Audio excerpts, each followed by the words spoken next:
मराठा आंदोलनाच्या पार्श्वभूमीवर सरकारकडून हालचालींना वेग। कालच्या बैठकीनंतर आज पुन्हा बैठक। मुख्यमंत्र्यांसह दोन्ही उपमुख्यमंत्री आणि महाधिवक्ते यांच्यात चर्चा। आरक्षणासाठी जरांगेंच्या उपोषणाचा आजचा चौथा दिवस। जरांगे आजपासून पाणी पण सोडणार। रात्री उशिरा जरांगेंच्या तब्येतीची डॉक्टरांनी केली पाहणी।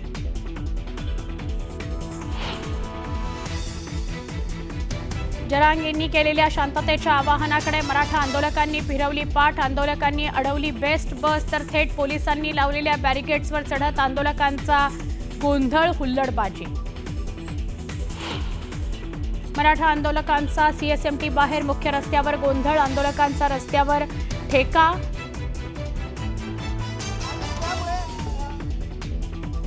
सीएसएमटी रेल्वे स्थानकावर मोठ्या प्रमाणात आजही मराठा आंदोलकांची गर्दी। स्टेशनवरील गर्दीमुळे नोकरदारांना फटका। सीएसएमटी परिसरात वाहतूक मार्गात बदल। मुंबई सीएसएमटी आणि पालिकेच्या दिशेने येणारे सगळे मार्ग बंद। अतिरिक्त पोलिसांची कुमकही मागवण्यात आली।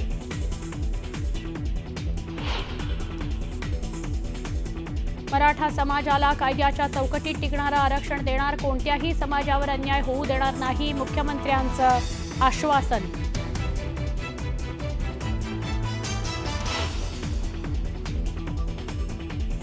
मानखुर्द टोल नाक्याजवळ नाकाबंदी केल्यानं वाशी टोल नाक्यावर वाहतूक कोंडी। मुंबईच्या दिशेने जाणाऱ्या वाहनांना फटका। मराठा आरक्षणाच्या पार्श्वभूमीवर छगन भुजबळ मुंबईत येणार। ओबीसी नेत्यांची बैठक घेणार।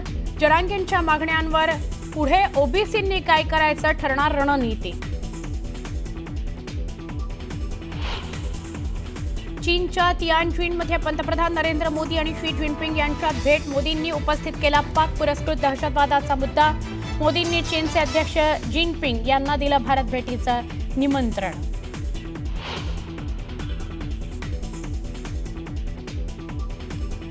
भूकंपानं हादरला दिल्ली आणि एनसीआर परिसर। अफगाणिस्तानचे भूकंपाचा केंद्रबिंदू। 9 जणांचा मृत्यू झाल्याची माहिती।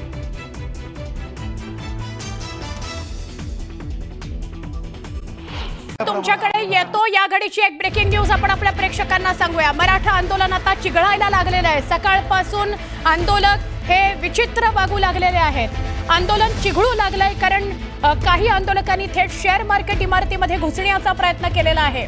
शेअर मार्केट इमारतीत घुसण्याचा प्रयत्न काही आंदोलकांकडून। काही वेळापूर्वी आपण बघितलं एक बेस्टची बस अडवलेली होती या आंदोलकांनी। या आंदोलकांना पोलिसांनी वेळीच अडवलं म्हणून पुढचा अनर्थ टळला। पण आता आंदोलकांचं वागणं हे विचित्र होऊ लागलेलं आहे। मराठा आंदोलन चिघळू लागलेलं आहे।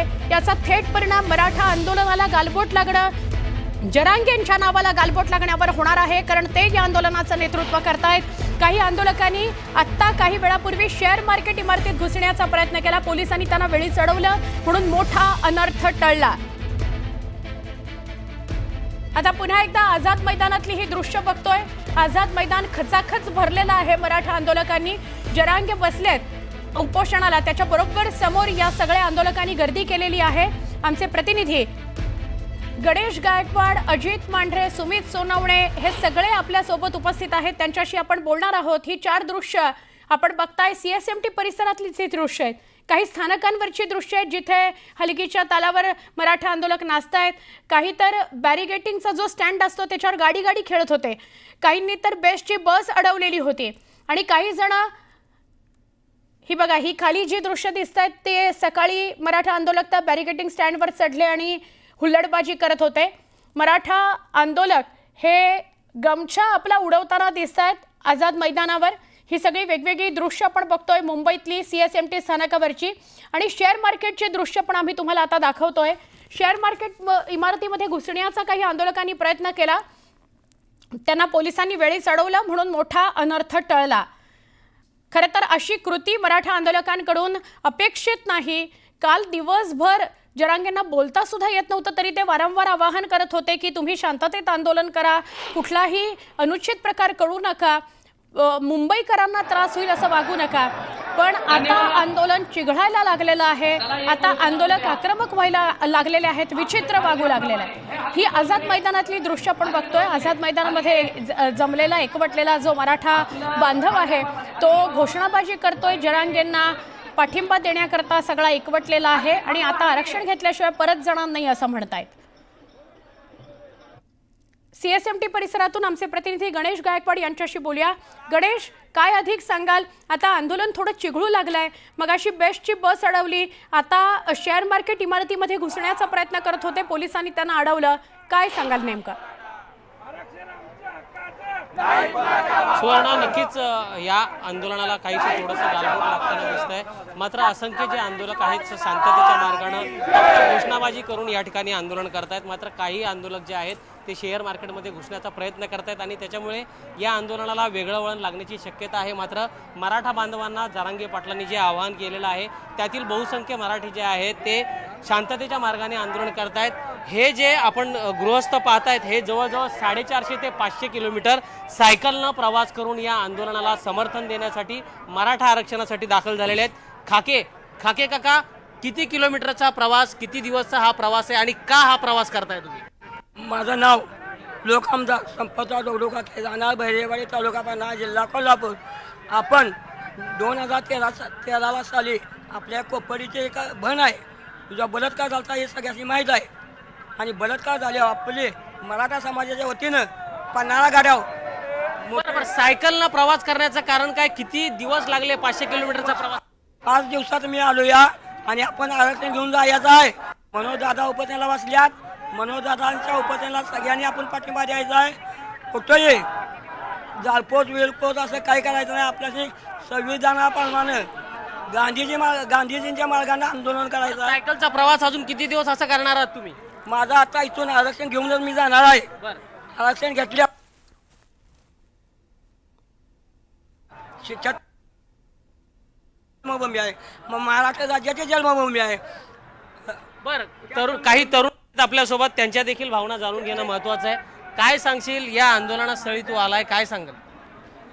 या आंदोलनास्थळी राज्याचे मुख्यमंत्री देवेंद्र फडणवीस यांनी मराठा समाजासाठी, बांधवांसाठी काही सोय केलेली नाही। गेल्या 4 दिवसापासून हे आंदोलन चालू आहे। अन्न नाही, पाणी नाही, तरी लोक रस्त्यावर आहे।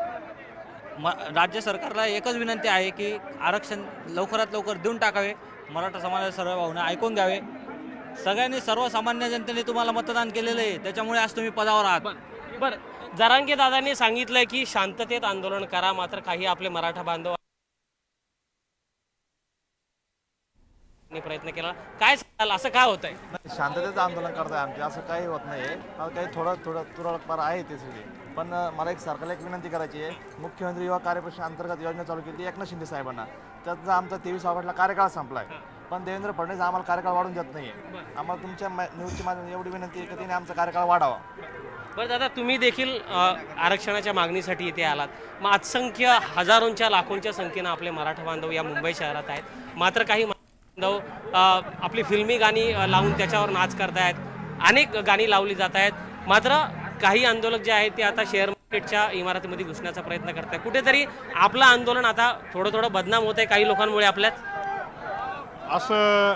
हे बघा, एवढा मोठा मॉब मांडल्यावर सगळेच काही वेगवेगळ्या विचाराचे लोक या आंदोलनात असतात, परंतु सगळ्यांची मागणी एकच आहे की आम्हाला ओबीसी मधनं मराठा आरक्षण भेटलं पाहिजे। आणि अनेक दिवसाची उद्विग्नता किंवा सरकार पण त्याविषयी महाराष्ट्र शासन काही सिरियस घेताना 4 दिवस महाराष्ट्र शासन काही गंभीर नाहीये तुमच्या महाराष्ट्र आरक्षणात। दादांचा उपोषणचा आजचा 4था दिवस आहे आणि दादांनी कालच सांगितलेलं आहे की आज समजा शासनाने निर्णय नाही काय घेतला ठोस पावलं तर आजपासून दादा पाणी बंद करणार आहेत। आणि दादाची पहिलीच तब्येत डाऊन आहे आणि पाणी बंद केली तर दादाची तब्येत खालावते आणि जितकं दादाची तब्येत खालवण तितकं आंदोलन तीव्र होत चालणार आहे। दादांची तब्येत खालावते, आजपासून तर पाणी देखील सोडणार।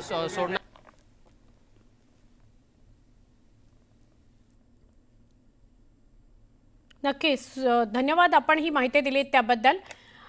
सरकारला कोंडीत पकडण्याचा प्रयत्न सुरू आहे. सरकारने एका बाजूला व्यवस्था केली नाही, सरकार आरक्षण देत नाही, जरांगेंनी पाणी सोडलं तर आंदोलन अजून तीव्र करू, अशा सगळ्या परिस्थितीमध्ये काय घडामोडी घडतात दिवसभरात हे बघणं महत्त्वाचं आहे. CSMT परिसरामध्ये आमचे प्रतिनिधी सुमित सावंत सुद्धा आहेत.